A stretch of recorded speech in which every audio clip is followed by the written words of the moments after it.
Let's go. Good evening, ladies and gentlemen, and welcome to this week's edition of the Heartland Highlight Reel for March the 27th, 2026. My name is Dave Little, and we are recording from the Dave Cave with a recap of action from Heartland Championship Wrestling and around the Filsinger Games Universe. Let us get it started.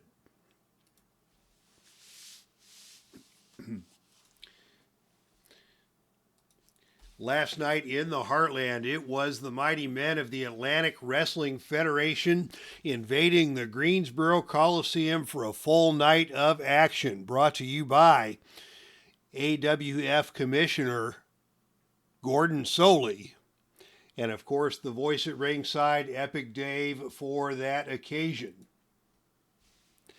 And lots of great action took place. The show opened with the debut of the newest member of Heartland Championship Wrestling, Johnny Powers, making his first ever appearance in Greensboro. Unfortunately, across the ring from him was the very dangerous and diabolical Angelo Mosca. And it was Angelo Mosca putting it to Johnny Powers in relatively easy fashion, scoring a victory with the sleeper hold. Next, we had tag team action. Best friends going at it. The Good Brothers, Carl Anderson and Doc Gallows, taking on their buddy AJ Styles and his partner James Storm, a.k.a. the Phenomenal Rednecks. And it was the teamwork of Gallows and Anderson that prevailed, as Gallows got the win over AJ Styles using the Gallows pole. Very good match, very sporting. High fives exchanged before and after. And congratulations to the Good Brothers on that victory. Next up, it was Stone Cold Steve Austin in a battle against a mountain of a man in the one-man gang. But Stone Cold overcame the odds and hit the Stone Cold Stunner to get the win in singles competition. A long rivalry was renewed in Greensboro when Terry Bam Bam Gordy took on Frank Gotch. And on this night, it was Gotch and the Gotch Toehold able to subdue Gordy and get the win. Those two have traded victories on several occasions over recent months. Tag team action came back into play with the Briscoe brothers, Jay and Mark, taking on the very devious team of Mr. Fuji and Mr. Saito. And it was Jay Briscoe surviving an opening match attack with a handful assault from Fuji, and came back from that to regain his eyesight and regain his rage, and got the victory for his team with a Spike J Driller on Mr. Saito. So congratulations to the Briscoe brothers for a big victory in tag team action last night in Greensboro. Then we had a bit of a spectacle in Greensboro. Actually, before the opening match even got started, the proceedings were interrupted by members of the Golden Dynasty, Ted DiBiase, Barry Windham, and Mr. Perfect Kurt Hennig, who approached the podium and announced an open challenge for a spot in the Golden Dynasty. It wasn't really an open challenge. They had their predetermined opponent already picked out, and it was a greatly overmatched Chick Donovan that was brought to the ring to battle Kurt Hennig in singles competition. And it was anything but singles competition. Ted DiBiase interfering at ringside whenever he felt like it. Chick Donovan took a beating from Kurt Hennig. Almost got the best of Kurt Hennig in the early going. Hennig was a little too cocky and managed to run himself headfirst into the turnbuckle and almost fell victim to a roll-up by Chick Donovan, as DiBiase and Windham were yucking it up at ringside, but Hennig kicked out of that and took control of the match. Pitched Donovan outside the ring a couple of times for some verbal and a little bit of physical abuse from the other members of the Golden Dynasty. And then Hennig put Donovan away with the Hennigplex, or at least he thought he did. But just for a rib, before the 3 count could be completed, Wyndham took the foot of Donovan and put it over the bottom rope. The referee interrupted the count. Hennig looked shocked as he couldn't understand what happened, and he looks out and Wyndham's laughing at him because Wyndham has put the foot of Chick Donovan over the bottom rope just for a rib on Curt Hennig. But Hennig was undenied. He picked up Donovan, Hennig plexed him again, covered him in the center of the ring for the 3 count.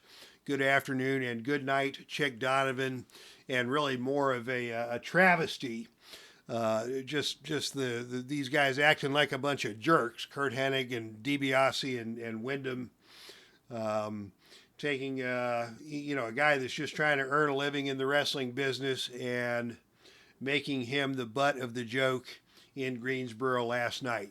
But that finally set the stage for the main event, an event that would be at the top of any pay-per-view in the 1980s, taking place in Greensboro, North Carolina last night at the Coliseum, with the Dixie Heavyweight Championship on the line. The proud champion, the Nature Boy, the one and only Ric Flair, taking on his lifelong nemesis, Dusty Rhodes. Back and forth they went. Flair worked his game plan to perfection, taking out the knee of Dusty Rhodes and finishing off Dusty with the figure 4 leg lock to retain the championship. So congratulations to Ric Flair on a decisive win over a longtime rival in Dusty Rhodes in last night's main event. Now, news from around the Heartland. We announced it here on the highlight reel last week. The Butcher Legacy Championship, the title belt so proudly held by Larry Zbyszko across any and all Filsinger Games territories around the universe. And Larry Zbyszko last week issued an open challenge, and that challenge has been answered. Representing Great North Wrestling, Jeff Stafford has put forward Bob Orton Sr. as the next challenger for the title held by Larry Zbyszko, the Butcher Legacy Championship. That match will take place this weekend, this Sunday in Detroit. It will be Zbyszko versus Orton for the Butcher Legacy Championship. The Butcher Legacy Ladies Championship is also on the line, or up for grabs soon. The proud champion Leilani Kai, we saw her in action a couple of weeks ago on the Epic Sports Broadcasting Network as she defended her title successfully in a triple threat match in the Heartland.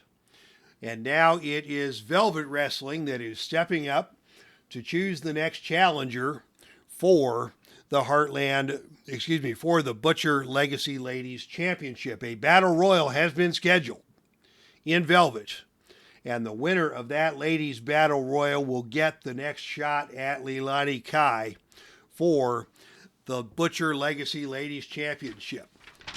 And ladies and gentlemen, this just in, up to the moment, just as I was about to come to air, I got the announcement from Velvet promoter Neil Lau that battle royal has been completed, and we have a winner, Lena Cross, winning the battle royal in Velvet Wrestling to claim the next title match against Leilani Kai.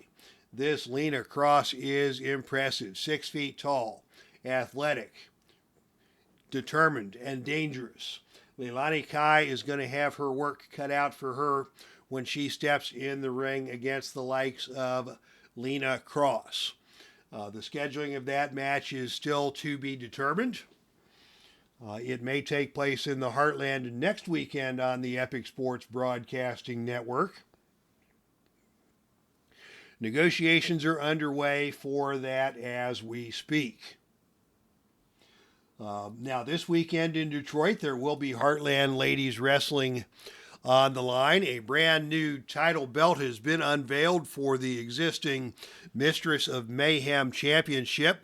This belt is a beauty, and this belt is firmly in the possession of one Mickie James.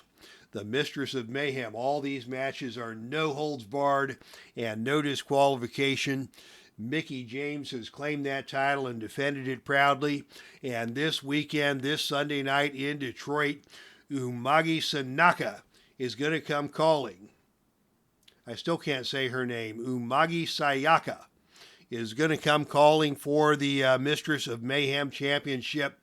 Sayaka has taken the Heartland by storm. She is on a hot streak. She is one of the most popular ladies going, and so is Mickie James. These two are going to hook it up in Detroit for the Mistress of Mayhem Championship, and there will be mayhem from pillar to post. That's what's in store for this weekend in the Heartland. I will be back online Sunday with the live broadcast, the good Lord willing. And until then, that's our stream, and I am out of here.